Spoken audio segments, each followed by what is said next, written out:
जय हिंद दोस्तों। आज की क्लास में ध्यान रखना, हम लोग देखेंगे कि रासायनिक समीकरण को संतुलित कैसे किया जाता है, क्योंकि ये बहुत ज्यादा दिक्कत होती है। बहुत सारे लोग होते हैं कि जिनको ध्यान रखना रासायनिक समीकरण को संतुलित करने में दिक्कत होती है, रासायनिक समीकरण संतुलित करने आता ही नहीं है। तो इसको संतुलित कैसे करते हैं, देखो बहुत आसान सा तरीका, बहुत आसानी से इसको क्या करते हैं, संतुलित करते हैं। क्योंकि इसके पहले वाले क्लास में हम आपको अभिक्रियाएं जो बताते हैं, उन सभी अभिक्रियाओं का समीकरण कैसे लिखा जाता है, किस तरीके से अभिक्रियाएं होती है, इन सभी अभिक्रियाओं के बारे में बता दिए थे। आज के क्लास में ध्यान रखना, हम आपको रासायनिक समीकरण को संतुलित कैसे किया जाता है इसके बारे में बता देंगे। अगर आप पीछे के क्लास नहीं देखे होंगे तो उनका जो है उन वीडियोस का लिंक जो है डिस्क्रिप्शन में दे दिया जाएगा।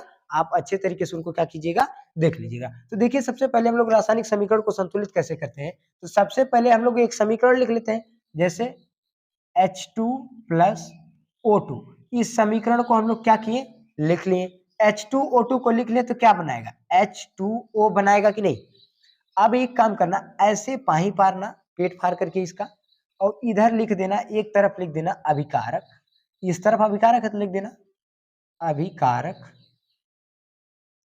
और इस तरफ लिख देना उत्पाद। क्या लिख देना, उत्पाद। अब देखो अभिकारक में कौन कौन से तत्व है, पहले एक एक सबका नाम लिख लो।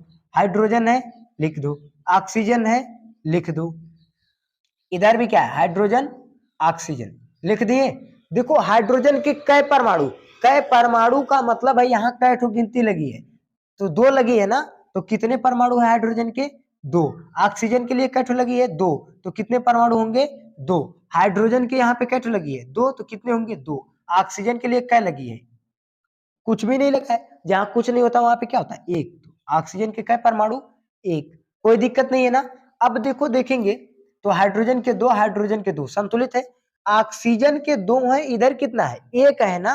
तो ये क्या हो गया है, ऑक्सीजन असंतुलित है। अब ऑक्सीजन को अगर हमें संतुलित करना है तो हम अपने से संतुलित करेंगे। अरे भाई, अगर आपको 1,000 रुपए की जरूरत है तो आपके पास पैसा नहीं है तो आप क्या करेंगे, किसी न किसी से उधार लेकर के पूरा कर लेंगे। समझ में आ गई नहीं। तो वही काम है इसके, भाई इसको दो की जरूरत है, अब इसके पास दो है नहीं तो इसको दो देना पड़ेगा, तो जबरदस्ती दे देंगे। तो कैसे करेंगे, तो इसमें दो का क्या कर देंगे, गुणा। जैसे मान लो 1,000 रुपया आप किसी से उधार लिए, ठीक है, और उसका सामान आप अगर घर में लेके आए तो उसका जिम्मेदार कौन है, पूरे घर के लिए ना, वो पूरे घर वाले ना उस सामान को यूज करेंगे। तो कहने का मतलब वही है कि ये ध्यान रखना, अगर दो का गुणा ऑक्सीजन में होगा तो हाइड्रोजन में भी होगा, क्योंकि हाइड्रोजन भी तो इसी के परिवार का है, क्योंकि दोनों लोग संघ के है ना। तो इसीलिए दो का गुणा किस में होगा, हाइड्रोजन में भी होगा। दो का गुणा किस में होगा, हाइड्रोजन में भी होगा। अब देखो ऑक्सीजन के इधर तो दो परमाणु हो गए, लेकिन हाइड्रोजन के दो दूनी कितना हो जाएंगे, चार। और इसके कितने हो गए, दो। ऑक्सीजन ऑक्सीजन तो संतुलित हो गया, लेकिन अब देखो हाइड्रोजन के चार हो गए, इधर हाइड्रोजन के कितने हैं, दो। तो इसको दो बनाने के लिए दो का क्या कर देंगे, गुणा। तो ये भी क्या हो जाएगा, चार। तो अब देखो ध्यान से, इधर कितने थे, दो थे, ये अकेला है ना। इधर ऑक्सीजन में नहीं होगा, क्योंकि ऑक्सीजन अलग घर में रहता है, ये अलग घर में रहते हैं। समझा कि नहीं, इनका परिवार अलग है, इनका परिवार अलग है। यहाँ पे दोनों एक ही परिवार में, लेकिन यहाँ दोनों देखो अलग अलग है। समझ में आ रहा है कि नहीं, दोनों अलगा गए हैं। तो कहने का मतलब क्या है, यहाँ पे अगर हाइड्रोजन में गुणा करेंगे तो हाइड्रोजन को ही मिलेगा, ऑक्सीजन में करेंगे तो ऑक्सीजन को ही मिलेगा। तो संतुलित कर दिए, कोई दिक्कत नहीं ना। देखो हाइड्रोजन के चार थे, चार हो गए दोनों तरफ, दो थे, दो हो गए, तो ये क्या हो गया, समीकरण संतुलित हो गया। तो इसको ऐसे ही लिख देंगे, एक ऐसे ही घर बनाएंगे, घर के भीतर लिखेंगे H2, इसके बाद H2 में किसका इधर गुणा किए हैं, दो का, तो लिख देंगे दो। अब फिर प्लस O2 है तो क्या लिख देंगे, O2। ठीक है, ध्यान रखना, हाइड्रोजन क्या है, गैस है ना। तो हाइड्रोजन गैस है तो इसलिए गैस के लिए क्या लगा देंगे, गैस। ये भी ध्यान रखना क्या है, गैस है। तो ऑक्सीजन भी गैस है तो इसके लिए क्या लगा देंगे, गैस। इसी तरीके से ध्यान रखना, हम लोग इधर के तत्व को लिखेंगे H2O, और फिर घर बना देंगे। इसमें भी देखो दो का दोनों में गुणा हुआ है, इसीलिए क्या लगा देंगे, दो। अब ध्यान रखना, ये जल क्या है, जल लिक्विड है ना, इसीलिए क्या लिख देंगे, लिक्विड। कोई दिक्कत नहीं है ना। इस तरीके से ध्यान रखना, जो हमारा रासायनिक समीकरण है ये क्या हो जाएगा, संतुलित हो जाएगा। संतुलित करने समझ में आया। चलो एक एग्जांपल और लेकर के हम लोग क्या करते हैं, इसको समझ लेते।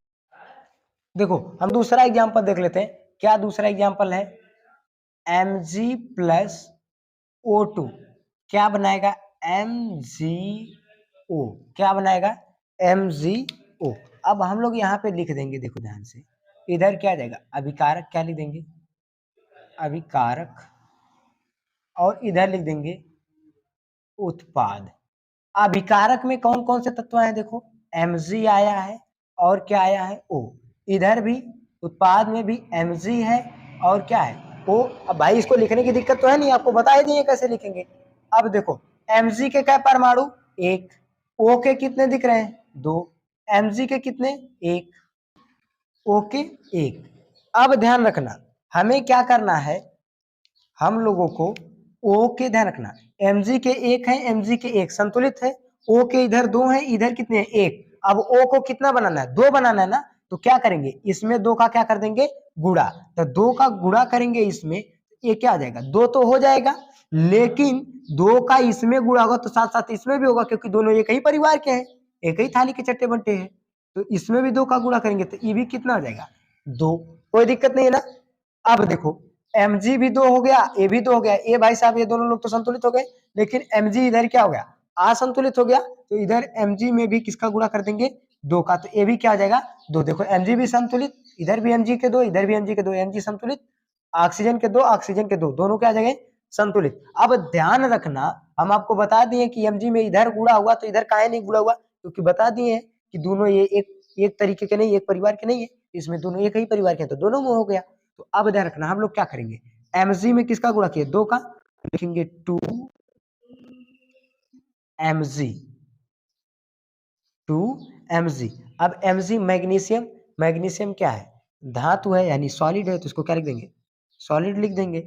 और ध्यान रखना ऑक्सीजन क्या है, गैस है, तो ऑक्सीजन गैस है तो इसको क्या लिख देंगे, O2, और गैस है तो G।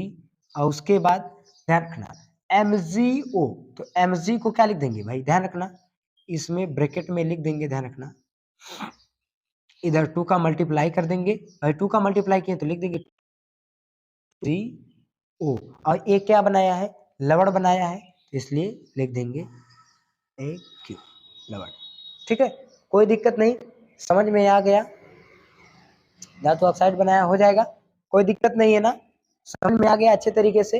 तो इस तरीके से ध्यान रखना हम लोग रासायनिक समीकरण को क्या करेंगे, संतुलित करेंगे। तो आशा करते हैं आपको रासायनिक समीकरण को संतुलित कैसे किया जाता है पूरे तरीके से समझ में आ गया होगा। ध्यान रखना जो आपका रासायनिक अभिक्रिया एवं समीकरण था, ये चैप्टर पूरे तरीके से क्या हो चुका है, फिनिक्स हो गया है। तो अब अगले क्लास में हम लोग देखेंगे कि अम्ल और क्षार कैसे होता है, अम्ल क्या होता है, क्षार क्या होता है, अच्छे तरीके से समझ